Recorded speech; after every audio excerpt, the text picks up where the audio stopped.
kuchingiz ko'p bo'lsa, kuniga 5 marta bo'ling, 6 marta bo'ling.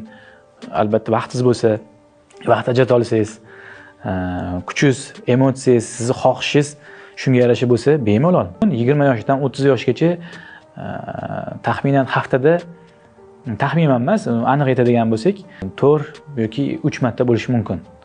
20 yoshdan 30 yoshgacha.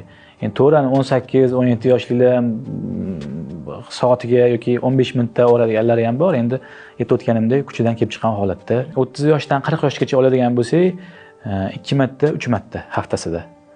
Endi bu xolasangiz har kuni, yana aytib o'taman, har kuni, har soatda. Shunaqa erkaklarimiz ham bor. Men keladi, hech qanaqa muammosi yo'q, 50 yoshda har kuni qilaman deydiganlar ham bor. Har kuni jinsiy aloqa bo'ladi. 60 yoshda ham keladi. Endi hozir bu narsa kamayib boryapti. Oldin bilamiz, hammamiz eshitganmiz, 60voy, 70voy, 80voy bunaqalar endi menimcha tarixda qolsa kerak deb o'ylayman. Balki bordir ham, hozir ham o'zlarining yaqinlarida bor. Endi